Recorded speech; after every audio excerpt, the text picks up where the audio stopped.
Good morning, everyone. Good morning, everyone. I'm Abel. I'm Bruno, from CGI, Portugal. I hope you had a great evening yesterday and you're ready for this. And everyone is recovered as well. So, what we have for you today? So, we will give you an overview, first of all, of EDP Renewables, and after that, their solution, okay? And also highlight some main challenges that we have been facing with this kind of solution, because it's a global solution, and of course, how we are, what we are doing to overcome that challenges, and finally, next steps, what we are planning to do in the next month. Okay. Okay. So starting with our customer, EDP Renewables. It's a leading energy company, green company, mainly focused on aeolic parks and solar parks. They are been working all over the world in the last 20 years. They are present in 28 international markets. EDP main shareholder is a Portuguese utilities company founded in 1976 with over 12,000 employees in all the world. They are a major player, presence around the world, and are mainly with the electricity generation, transportation, and distribution. Okay.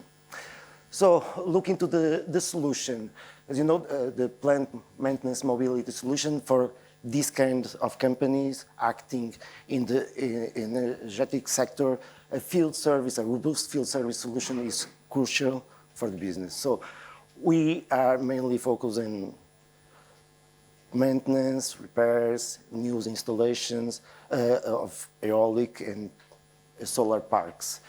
We are based in, our solution is based in Microsoft Dynamics 365 field service with the Mobility Resco, app Resco, integration with ACP, a mirror. Every step in field service will create a message to integrate with ACP. And there are some operations like assets, warehouse management, materials management, and like this. We took over, this project started in 2019. We took over the responsibility of management of the solution in the end of 2022 for 18 months now. And we are looking now to our main challenge and numbers. Okay, so let's talk about numbers, because yesterday someone talked about the math, so there is some numbers. And the main goal of sharing with you these graphics, they have several, more or less 20, I'm joking, is about just to give you a perspective of the growing of the solution from the starting point in 2021 and nowadays. Nowadays we have 935 users active, shared between Europe and North America. And from the starting point regarding assets/functional location, because when the previous partner built the solution, they mixed the functional location with assets. So the starting point in 2021, there are this huge number of assets because the wind turbine have hundreds of components that need to be managed and also maintained. So that's why the starting point was too high, and of course, every year adding new assets, and nowadays with Hatchel we have that amount of new assets already. But the previous year we closed the year with more or less 100,000 work orders, and for sure, based on the actuals, we will overcome that number for 2024, because we will do more rollouts for other countries. So for sure, these numbers we will overachieve it. But in 2021, we was challenged by Resco and EDP Renewables to do a migration from inspection forms based in the Excel files to Resco. So we did a parser. We presented that solution in Resco Next in Lisbon 2022. So that project goes live in 2022 as well. And the starting point was that very slow amount of inspection done and last year almost 72,000. Nowadays, also a huge number, okay? But the inspections are one of the topic, but we have complex forms. Bruno will talk about that. We have complex forms, and with hundreds or thousands of questions, and these create us a huge challenge dealing with synchronization between the Dynamics to Resco and Resco to Dynamics. And yeah, just to give you a brief vision what we are dealing with. So, main challenges. Okay, so you know, a number of active users using different devices with different capabilities is a challenge that we are dealing every day. The number of functional locations and the geographical dispersion brings some challenge to training, coordination, different language. It's a global solution. One of the main challenges that we are facing since we started is the sync process Resco to Dynamics. As you know, we are working with wind turbines away from connectivity. We need a strong offline capabilities, and of course, we are dealing with huge data volumes, and will stress the synchronization process. And one of the main challenges to the inspections form, we are working with wind turbines, doing some maintenance. The inspection form are too long with lots of questions. They take too long to load the information. There is errors associated with that, with connectivity. There is process flows, technicians that start, then pass to another one, and go on. So there is a complexity that we've been working with our customer, with the business side, to simplify and showing the advantage of that. Okay. So what we have been working on for the past 18 months, and how we overcome these challenges. So we have been working closely with the Resco support team, and we meet with them and say, hey guys, we have this list of problems, so we need to understand with you, because of course there are several things that we want to understand. And with the Resco support team, we set 3 main activities. First of all, try to review the scope of synchronization between Dynamics with the device and device to Dynamics. That was the first action that we take last year in March. After that, we have another one that was reducing storage, because we have our product owner, Jaime, asking us, please reduce the storage. We have 850 gigabytes of data. We need to reduce the storage of Dynamics. They are too expensive, so we work on that. And working on that, we are also reducing the amount of data that are synchronized to the device. And the last activity that we are working on now was making a conversion of the inspection forms from the native, record-based forms to JSON format. I will detail that after. So, about the first activity, what we did, first of all, an analysis about what we have in the scope of synchronization. And we discovered, because as Bruno said, we made hand over the solution to us in November 2022, and we discovered that all entities are synchronized to the device. All entities of Dynamics are synchronized to the device. So that is crazy. It was a mistake for sure, but it is a good example to highlight, because when we don't know what we are doing, we just do things. So, and that was a first step. And with that information, we discussed with the business. Hey, so which entities are mandatory to fulfill the entire process that you have nowadays on the field? And we discussed that with them. We set some scenarios, because there are several scenarios. And we have another challenge. That they have a North America platform, the teams from North America. We have the Europe platform, a business team with different needs. For instance, Europe want to have just 1 month of data, United States want to have 6 months of data. So we have been working with several scenarios to understand, okay, how many entities will reduce, and a time of synchronization will be better, worse, and finally we set the more or less consensual scenario with North America and Europe, and of course, we start doing the refactoring, reconfiguration, the scope of the synchronization with the device.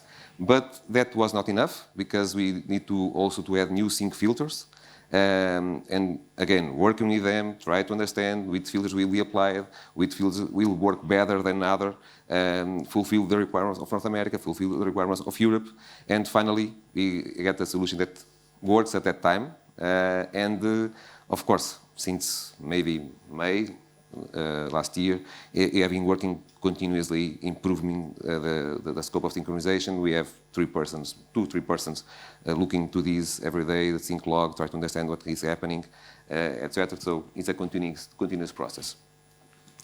About the data archive and storage reduction, it's quite similar, because we need to understand the entities with more records, the question-based, questionnaire, question groups are the main entities that are impacting this process. So we did an analysis and tried to understand with the business team, okay, so we have this amount of data, we created already, again, new scenarios and discussed with them, okay, guys, we have these scenarios, this works by this way, with this, we reduce this amount of storage. Jaime, with this scenario, we can reduce 300 gigabytes of storage, etc., etc. So that was the first part, of course, analysis, and try to understand also the expectation from the end user. And with Resco, we work with them and try to understand, okay, guys, we have this, how can ensure that because they have an additional requirement, that was the business teams want to have access to the history of the questions inside of Dynamics. So we create a new data model, a clone data model for all the questionnaires entities. And of course, we did some forms adaptation, create new views, create new roles to ensure that the team leads has access to the data. And the major activities, 2 major activities, was building 2 Azure functions. One to do the archive process that runs every day by night, and it has a scope of archive. And also another Azure function that will delete the data that is marked as archive from the native model.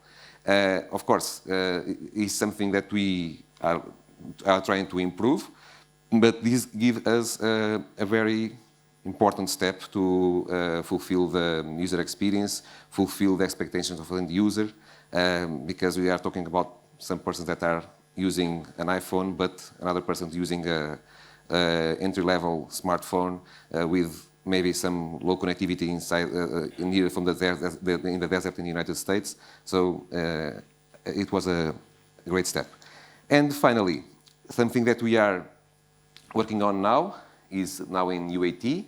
It was the migration to JSON format. As Bruno said, we have templates with thousands of questions. There are one with 5,000 of questions. Okay, so very long time to load to the device. As I don't repeat the explanation of Bruno, but here again with business, try to understand with them which templates can be simplified. And it was a difficult task because they want to have all. Of course, the business wants to have all the time.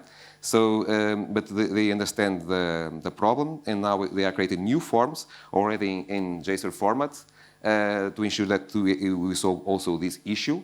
And of course, this will give us, and we are expecting, we are excited to very excited yesterday with the announcement of the new version. We are waiting for it. So, but with this activity, allow us to keep on track on the rollout of the product, and for sure it will be a very good step for the users and for the success of the project. Okay, so yeah. So the next steps. Well, we are starting. With the go live of JSON model, as Abel said, we are now in the testing stage with the final users. For now, the results are very positive, and it's the big next step to improve the quality of the solution. Related with that, we will have to adapt the archive, the current archive, to the JSON format. We will to migrate archival data to an external database in order to allow some savings in storage. One of the constant steps that we have been doing is the refinement of the synchronization config. We are always looking to a way to reduce the amount of data that is downloaded to the device. And the last one, the adaptation of the current extraction process to Power BI.